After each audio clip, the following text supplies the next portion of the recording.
In this segment, we like to interview innovative primary care and/or health tech individuals to learn about them and their projects, how they may affect our patients, peers, or profession, and understand their journey to help others with similar goals. Welcome to the eGPlearning interview. In this episode of the eGPlearning Podblast, we talk to Jon Brassey of Trip Database, a useful website that searches for evidence-based medicine, presents it in a way that can be easily used and evaluated. It's free for NHS users by contacting Jon on signing up at jon.brassey@tripdatabase.com with the email that you use to sign up on. In this episode, we talk about what Trip Database is and how to use it, about tech innovation, failed ventures that may need resurrecting, #BringBackTilt, and how AI and machine learning is changing medical evidence-based medicine. Don't forget to subscribe on iTunes, Podbean, or on YouTube, searching for eGPlearning Podblast. And check the show notes for a certificate of engagement for your appraisal portfolio. Subscribe, comment, share, and keep eGP learning. Hi everybody, today I'm joined by Jon Brassey, who's founder of a really interesting piece of online kit called Trip Database. Are you there, Jon? Yep, I am. I can hear you loud and clear. Great, how are we doing today? Very well. I feel slightly nervous. I feel I'm being interviewed, but I'm sure that'll be fine. Well, I try and describe this as a confident little chat and stuff. So hopefully you'll enjoy it, and hopefully our listeners will be able to learn something new about what I feel and have always felt to be a really excellent resource for primary care clinicians. I've been a big advocate of Trip Database and recommending it on my own website, eGPlearning, for several years because of the way that I found it really helpful in terms of finding information. But I think rather than me describing it, I think it'd probably be better to hear from you, what exactly is Trip Database and kind of how does it work? Well, the easiest way to think of it is it's a clinical search engine. It's aimed at busy health professionals and primarily to help them find trustworthy answers to their clinical questions with a minimum of effort. In many ways, I like to think of it as being like Google, but with a focus on quality, not quantity. Google wants to get the whole web in its index, and we just want to get good stuff. Okay. And again, we try to have it as simple to use as Google. Just type in your keywords, press search, and you get a load of results, hopefully good quality ones to answer your questions.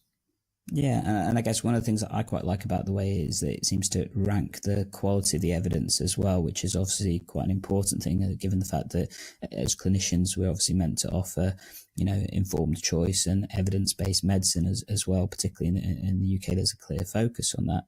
You mentioned Google as an alternate search engine. One of the other ones that I know I used to use as a medical student was PubMed, which I guess to some people, the comparisons between PubMed and Trip Database is sometimes difficult to understand.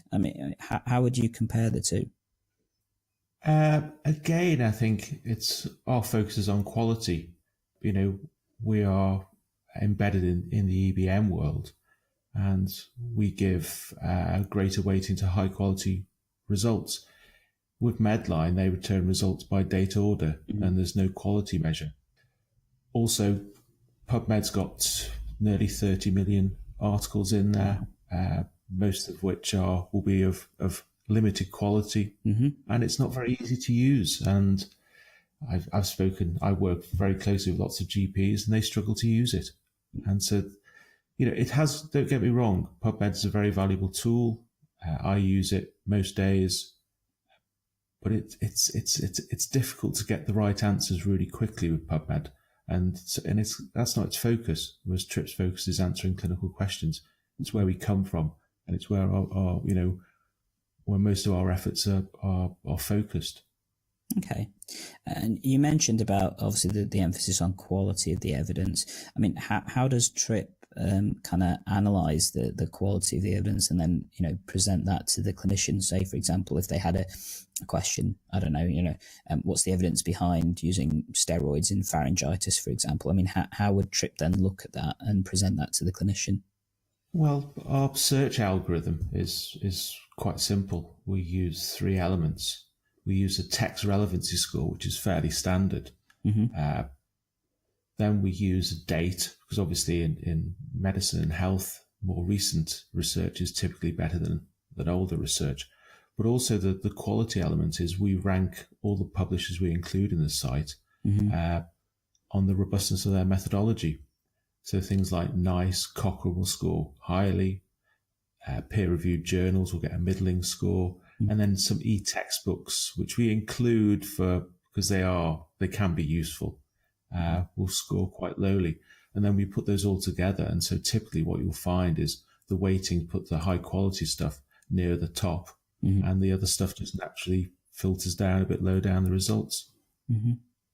I guess it sounds like you've got a lot of different resources there. I mean, how did you, I guess in a sense, get access to them? What kind of tools did you kind of use, I guess, to understand that a bit clearer? Oh, well, I suppose it's a difficult question. When we started TRIP, we just used to use sort of secondary evidence, so Cochrane, Sign, Prodigy, as it was known then.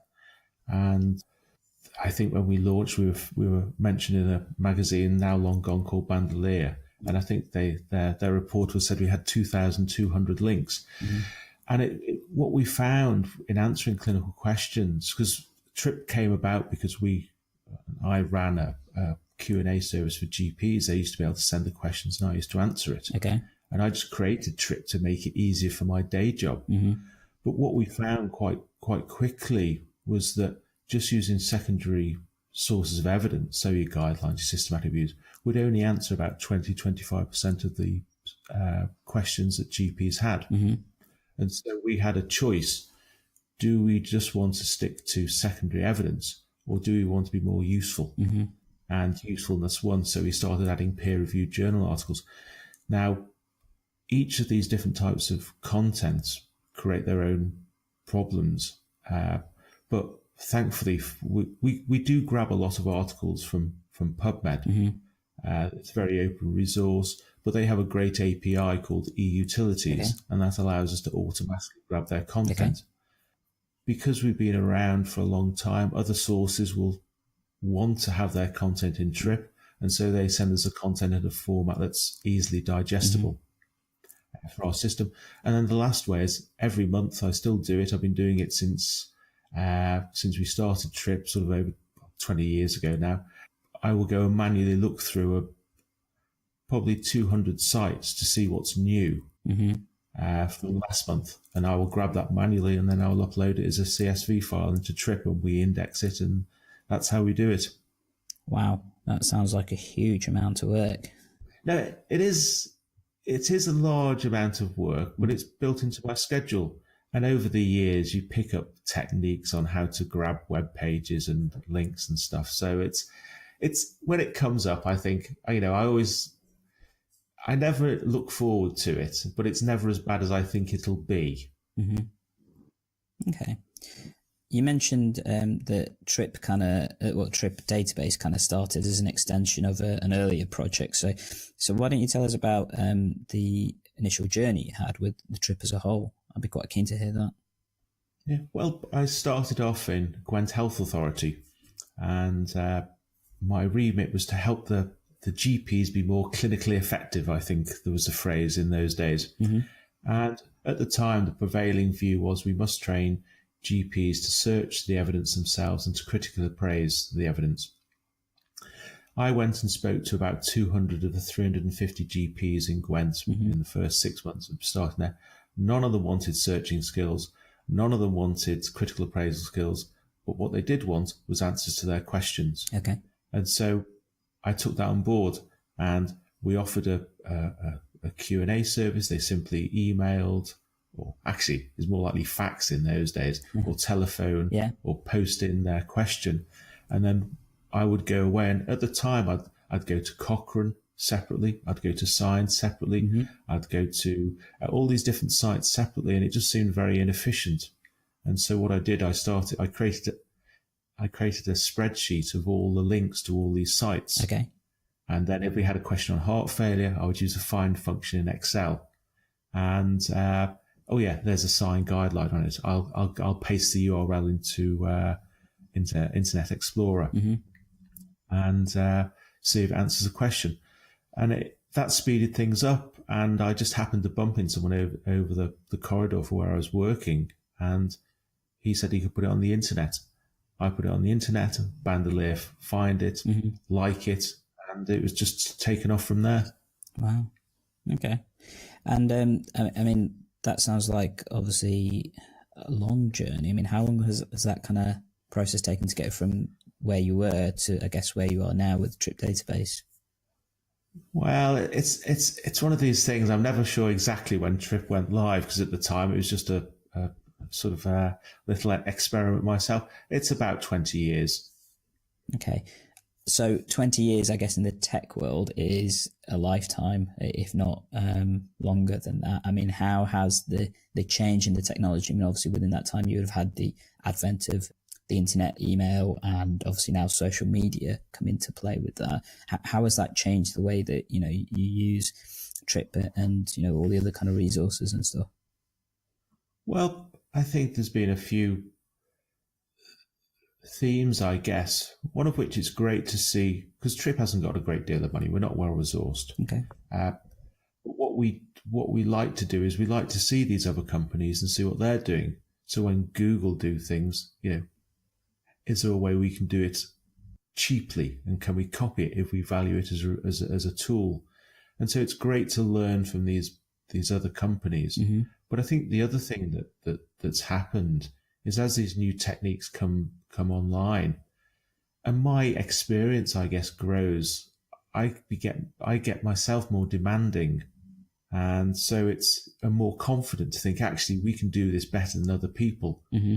And I think because we've got this background in answering real clinical questions, we can better understand the problems that, say, GPs have in getting answers.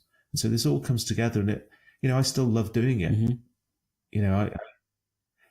I find it, we get searched tens of millions of times a year. And, that gives me some degree of joy in a way, but I just, it's a real tough nut to crack. GPs with questions, often they'll reduce the search terms to they'll reduce their clinical question to 2 or 3 search terms. Mm-hmm. We've got to try and make sense of that and give them good results. Mm-hmm. And that is no one's solved that. We're doing our bit. Yep. And it's an exciting, to me, it excites me as a space to explore. Mm-hmm. And because we've been around for so long, people know we're not a big corporate. I think we're seen as a trusted, well-loved brand. Mm-hmm. And so we had lots of partnerships with academia, and again, they bring things into Trip which help make it better. Mm-hmm. Okay. I mean, one of the newer technologies, obviously, many people are talking about, particularly in the healthcare setting, is things like artificial intelligence and how that works with not only clinical systems, but, patient flow and all that kind of stuff. Do you see AI having a role in the way that Trip develops and moves forward? Yeah, I actually we're doing a fair bit of stuff using machine learning, and I'm not sure which is AI a form of machine learning, or is it the other way around? But I still don't know the strict definitions. But yeah, we just come off the back of a Horizon 2020 grant, and a big component of that was using machine learning to try and allow machines to understand, or the computer to understand, what articles are about. And it stems from this notion that if a GP was to search for acne and minocycline, mm-hmm. we know minocycline is a drug. We know acne is a condition. Mm-hmm. So we can infer that the question is minocycline useful in the treatment of acne? Mm-hmm. Now, what we need to do then, ideally, is say, what's all the evidence in Trip that helps answer that question? And a lot of that it can be quite complex, because it might be minocycline and lasers in the treatment of acne. Now, we don't want that, because the question's specifically about minocycline. So you need to use very powerful techniques to try and filter out false positives. And, a lot of that can be supplemented by machine learning. So that's one of the main areas we're working on, and we'll have a new product out, hopefully in 3 months. It's beta testing at the moment, which is effectively tries to review every single randomized controlled trial and systematic review based on the disease and the intervention. We're quite excited about that. it's just gone to beta testing. I'm nervous as anything because I know the data quality isn't quite there. We keep re-indexing, but we're getting there. And, that's all thanks to machine learning, or a lot of it is down to machine learning. Okay. Wow. I mean, that sounds like a really interesting prospect. In terms of, I guess, then it sounds like you've had a lot of experience with obviously using technology within the health environment and obviously developing what I still maintain is a really useful product, not just for, the academic kind of like GPs, but actually the day-to-day jobbing GP to find out evidence for clinical questions that they may have. I mean, any hints and tips you can give to our listeners, in terms of if they wanted to kind of look into ventures of their own, using health tech and that kind of stuff? I mean, it sounds like you've got great experience there. For me, I've kept Trip going for this long because I'm passionate about it. I love it. And I think that carries you an awful long way. So I think if you're enthusiastic about it, that's got to be a start. It's very easy to be seduced by the shiny new technologies and things like that. And you could be, you might be seduced by saying, I can raise £1 million, in venture capital and stuff like that. I think that, they can help you along the way, but if you don't love your product, it's going to be a slog. So I think if you find something that you like, and, I just think that's got to be at the core of it. It is for me. I'm sure there are other people who just do it for the money, but I think that makes it harder because you've got to get up every day. You've got to do it, and perhaps I guess people are motivated by money, but for me, it's having that passion to make you want to when you wake up in the morning, make you want to do a better product, make you explore the problems which. Otherwise, you just say, oh, no, I can't be bothered. And the day I say I can't be bothered is the day I may as well give it up. Fair enough. I think that's the case for many of our listeners in terms of the work that they do. And I think, that definitely speaks to many of them. You mentioned, obviously, having all these passion projects and that kind of stuff. I know Trip Database is obviously your main venture and stuff. I mean, have there been other kind of things that you've developed along the way? Yes. And my favourite one ever, which was a complete failure, was something called Tilt. Okay. I still think it's a genius idea, but I think we implement it badly. Tilt stood for Today I Learned That. Okay. The idea was that, I know when you read a clinical article, something in the BMJ say, there's probably, most people can reduce it down to 1 or 2 sentences of what they learned. And it just seemed to me, you reduce 8 sides of A4 down to a couple of sentences. That's gold dust. That's really important. So what was the learning an individual took away from reading something or going to a lecture? And so the idea was, can we help people capture that information? And we did it properly. Normally on Trip, we sort of blag it a bit.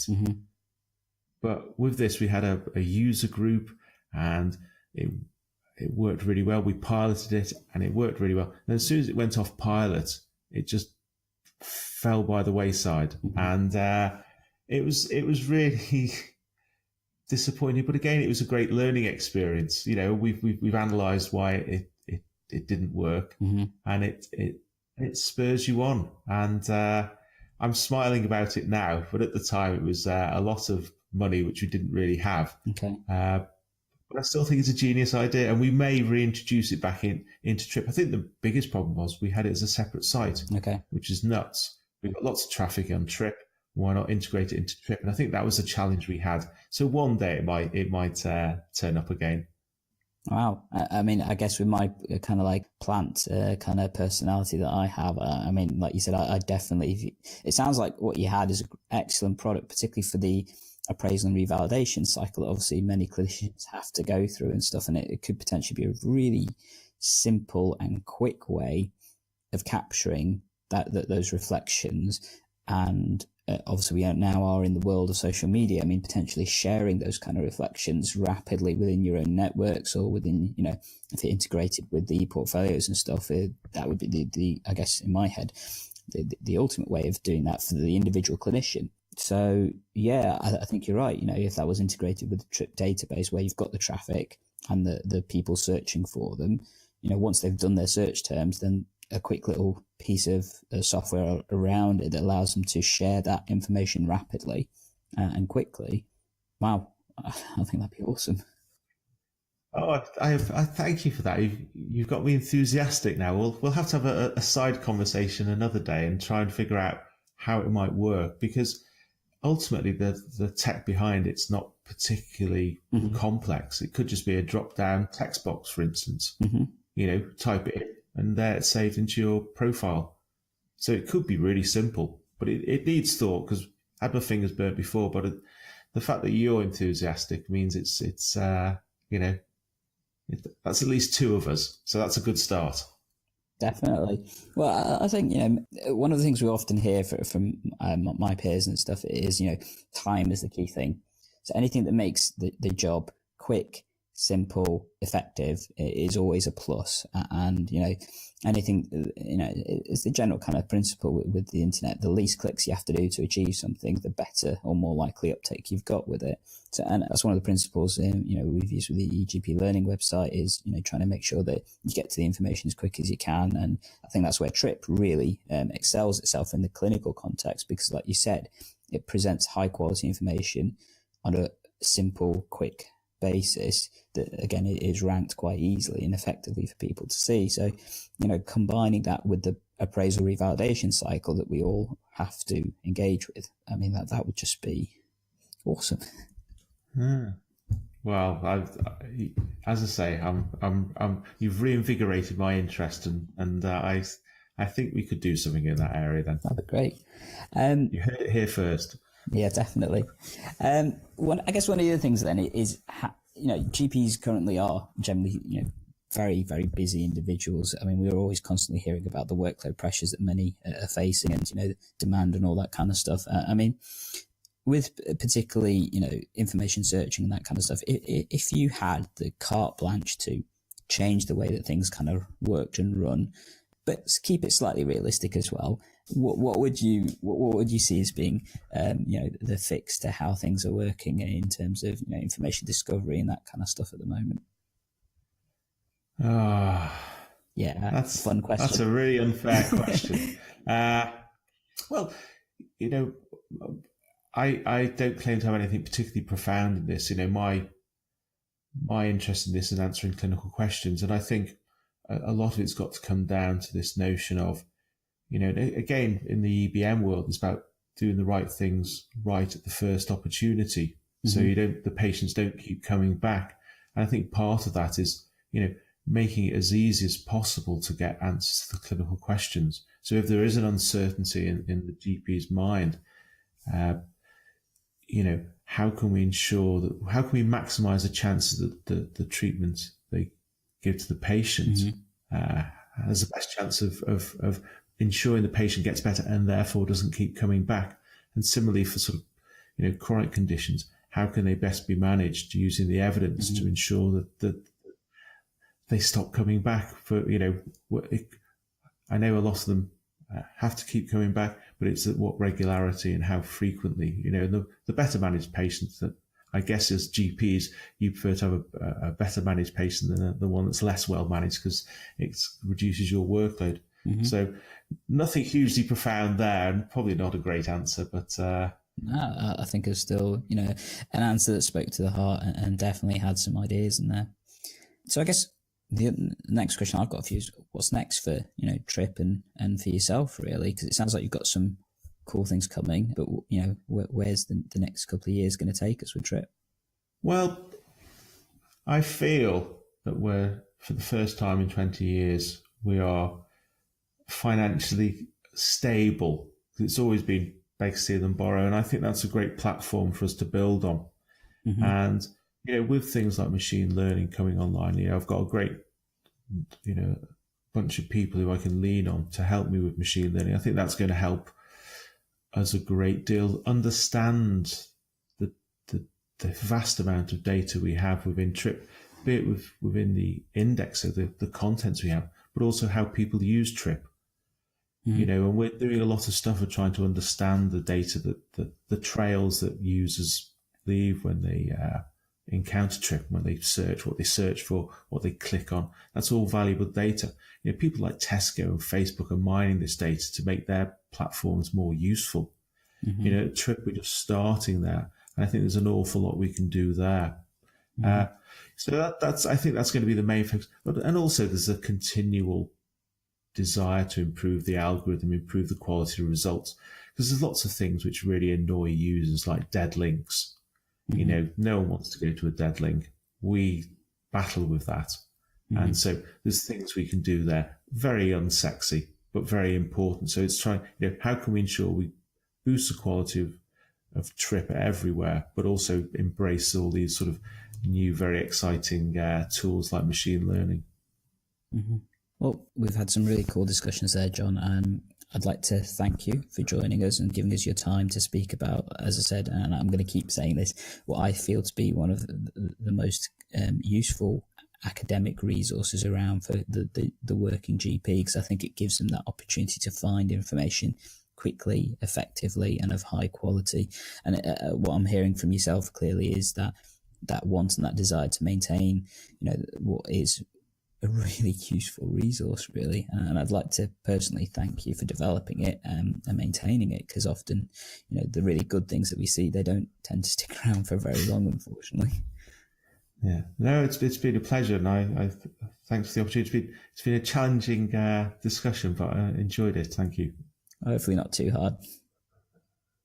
No, not compared to machine learning, that's for sure. Definitely. Well, thank you again, Jon, and thank you for sparing your time. And I'd like to say thank you to our listeners as well for listening in. I hope we'll get a chance to speak to you again soon and see where Trip takes us in the future. We hope you enjoyed our show today. As mentioned earlier, if you're interested in signing up for Trip Database, please contact Jon at jon.brassey@tripdatabase.com, and he'll be able to give you free access to the Trip Database system. In addition, don't forget to subscribe to our eGPlearning Podblast, either on iTunes, Podbean, or YouTube. And don't forget to check the show notes for your free certificate of engagement for your appraisal. As always, this is Dr. Hussain Gandhi, Dr. Gandalf, on Twitter, at Dr. Gandalf52. Comment, share, and keep eGP learning. See you later. Bye.